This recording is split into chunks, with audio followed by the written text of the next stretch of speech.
components of self-motivation is creativity. So I describe self-motivation 4 ways. There's enthusiasm, there's courage, there's persistence, and there's creativity. Now there's other components of motivation, and you may label them other ways, but that's how I sum up what does motivation look like, smell like, feel like. When you and I are motivated, what are we doing, right? Well, we are enthusiastic and we're courageous, meaning we see fear, but we do it anyway. And we're persistent, so if things don't work out, we just bounce right back and go at it again. But perhaps the most profound component of self-motivation is creative interpretations.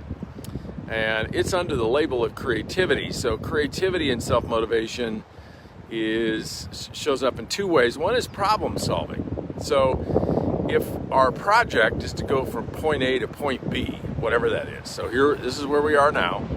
And we point out over there, we want to go over there.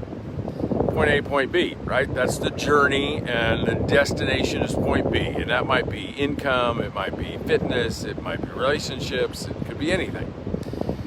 So on the way from point A to point B, we're going to encounter problems. Problems are like other people aren't cooperating, we're lost, right? We don't have the money, we don't have the skills, and so a piece of creativity is solving the problems. Human beings solve problems with creative solutions. That's not what we're talking about today. We're talking about today the other half of creativity, which is creative interpretations. What are creative interpretations? Well, so we're faced with an opportunity, an obstacle, a circumstance. Let's pick business development as the most common one. So in business development, the project is go from point A to point B, and point B is, double our business, let's say. So that the journey is doubling our business. So on the way to doubling our business, we are going to encounter people that are candidates to join our business or buy our products or services, right? And so when we encounter a prospect, this is where creative interpretations kicks in, because we have the opportunity to make up a story, creative interpretations about the prospect. So just imagine that I gave you a name of a prospect. I sent you a text. I said, hey, here's a prospect for your business. And oh, by the way, they've been in 9 opportunities already. And get that sun out of your face. They only last about a year in each opportunity. And then they raid the previous sales force and put them in the new company. But, hey, they are looking for a new company, so go get them. So notice, your body, notice your body chemistry, notice your physiology, notice your motivation to call the person that I just told you about. So maybe I give you a name of a prospect, and I say, hey, here's a prospect, and they'd be really, really good in your business, but they hate what you're doing, right? They just hate it, but they'd be really good. And they actually said to me, I'd really like to talk to somebody about that network marketing thing or real estate or mortgage broker, whatever you're doing, right? But they hate it, but they'd be really good at it. So notice your body chemistry, your physiology. Notice how you're leaning in to contacting that prospect. Versus I send you a name and I say, hey, here's a prospect. And I just happen to be talking to them, and what they said is they're looking for an opportunity just like you have. They're looking to sell products just like you're selling, or services just like you're selling, and they're really solid person. They're heart-centered person. They have high integrity and awesome work ethic. They're really connected with people. They're highly motivated, and they're looking for a product line and an opportunity just like yours. Here's their phone number. Now notice your body chemistry, your physiology, and how you're leaning in to connecting with that prospect.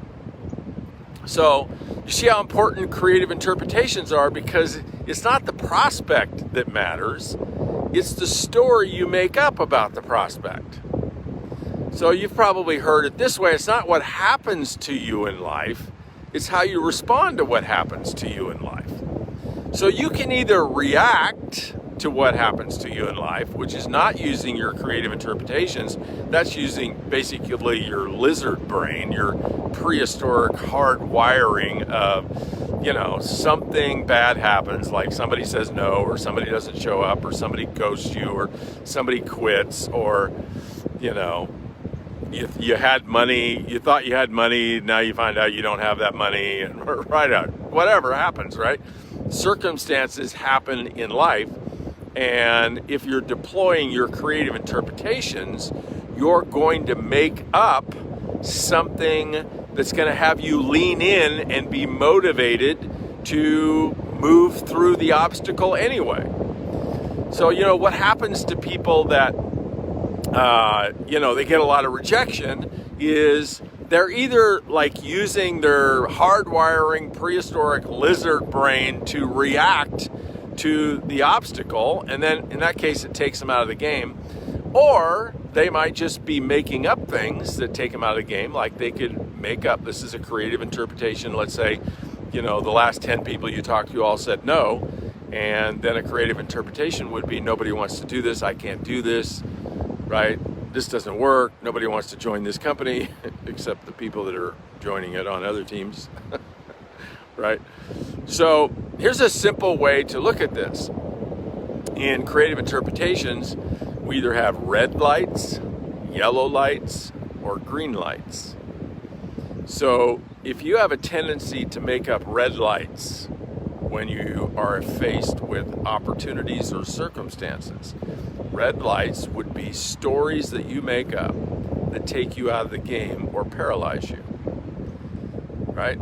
If you make up those kind of stories, then you have an issue with your self-motivation matrix, which I'll get to. If you make yellow light interpretations, which are what I call like pumping the brakes.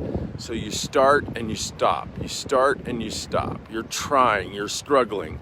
You're in the game, you make a little bit of progress, but then Humpty Dumpty falls off the wall. Right? Those are like yellow light interpretations. And then there's green light interpretations, which is really no matter what happens, no matter how many people tell you no, or who quits, or, you know, what kind of financial setbacks there are, or business setbacks, or logistical setbacks, you just always bounce back. And you bounce back with optimism and fire and enthusiasm and persistence and even more creativity. Green light. So how do you manage red light, yellow light, green light? It's all based in vision.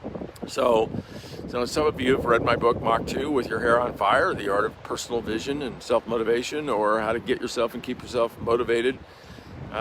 Vision is a means to an end. So, you know, a lot of people talk about, you know, visionary, I got vision, I got vision, I got vision.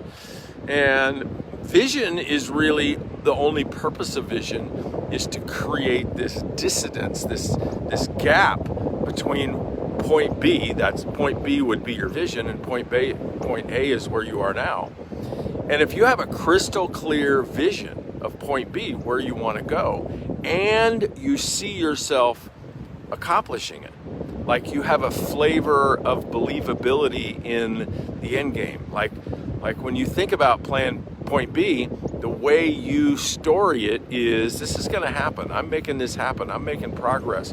I'm not going to be denied, right? Or if the way you think about point B is, well, I'd really love to get to point B, but. So if you have a but vision, or a vision of your but, you're going to go backwards. You're going to have red light interpretations. If you think about your vision with maybe hope, oh, I hope I get there, I might get there, and some days I see myself getting there, but then you got a yellow light vision. But if the way you language and hold your vision, point B, and the journey from point A to point B, if the way you hold it is you're crystal clear about where you're going, crystal clear. And, you know, here's a test, folks. I ask people all the time in coaching, I say, what do you want? Why are you doing this? I'm coaching them on some project. Well, why are you doing this? And the first thing they say is, I don't know.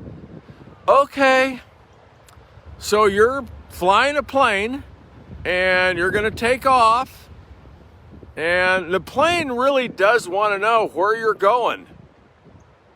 Or at least the passengers want to know where you're going. And if they ask you where you're going and you're the pilot of the plane, you say, I don't know. Problem, Houston, right? So, step number one of having clarity about point B is be able to answer the question, where are you going?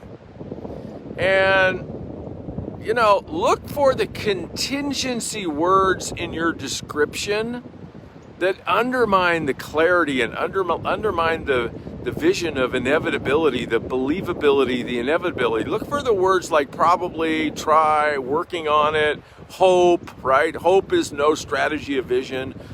If you're stuck out there somewhere, thousands of miles in the middle of nowhere, and you're on some deserted island, hope is valuable. But otherwise, hope is bankrupt. Hope is no strategy. Hope gets you nowhere, right? If you want to get from point A to point B, you don't want any hope in your story. You don't want any try in your story. You don't want any probably. You don't want any of that. You don't want any buts. You want your story to sound like, I'm going to point B. Point B is the land of Oz. And it's the Emerald City. And what happens in the land of Oz is anything is possible. It's the village of anything is possible. Well, you get to the land of Oz and you can do anything you want in your life. And there's nothing but abundance in the land of Oz. And all the streets are paved in gold, and all the buildings are made with emerald glass. And all the people in Oz are positive. And here's the yellow brick road to Oz. Here's how we get from point A to point B. And what I'm in love with is the journey along the yellow brick road. And yeah, there's going to be setbacks, and there's going to be the Wicked Witch of the East, and there's going to be gremlins, and there's going to be all that stuff. But you know what? It's an adventure. And we're going to go, right? We're going to make progress. That's what it sounds like. So if I ask you where you're going, you better be able to describe Oz to me, and you better be able to describe the yellow brick road to me, or you're not going. You're going to have a red or a yellow light vision. So this is all, how do you get yourself and keep yourself motivated, folks? You can wait for somebody to throw a contest at you, or a trinket at you, or recognition at you. But that's like being jerked around by somebody else. If you want to create a fire within and stoke the fire, master the art of personal vision and self-motivation. Master it. Be able to answer those questions. Where are you going? Why are you going there? How's it going to make you feel to live in the land of Oz? How's it going to make you feel to take the journey every day on the yellow brick road? What's the emotion behind it? What's the secret sauce behind it for you? What's it all about? Be able to describe it in detail. And then, how do you learn to believe in something? Most people think the way you learn to believe in something is that you have evidence that it's inevitable. Evidence that it's inevitable. And that's not how you learn to believe in something. How you learn to believe in something is actually spaced repetition. You just keep telling yourself over and over and over and over and over and over and over again, you're going. We see it in politics today, right? Just tell a lie, and then just keep telling a lie over and over and over and over and over again. People forget and they quit tracing back. Well, who first said it? And wasn't that a lie the first time it was said? Not the 100th time. Now it's they said, right? So if it works out there in that nasty land, it'll work for you, and it does. Faith comes from hearing and hearing and hearing, as Les Brown says. Belief comes from spaced repetition. Make up a story, tell it to yourself over and over and over and over and over again, and you'll start to believe it. And there's, neuroscience reasons for that. I'm just not making that up. There's science behind it for sure. It's how our brains work, but use it. So create the story and study the story and visualize the story and practice the story and pay no attention to whether or not you think you deserve or you think you can. Don't worry about that now. Just study the story. And what will come from that is an increased level of belief. And then what comes from the increased level of belief is an increased level of action.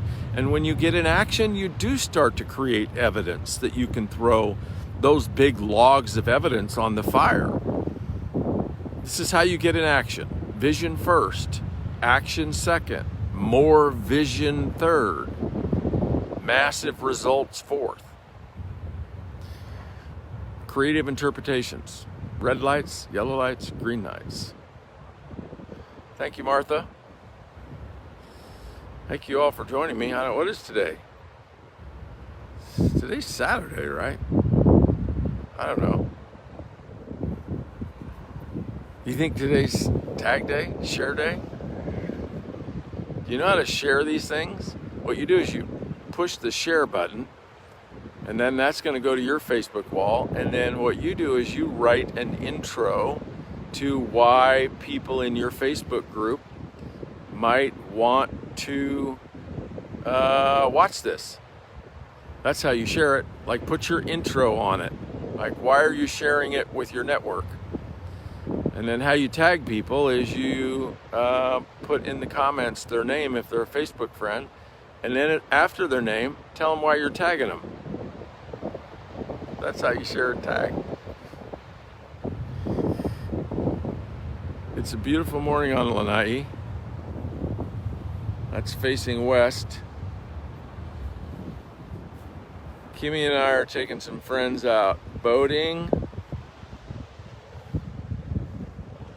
at 9 o'clock. And then I'm going to play golf right here.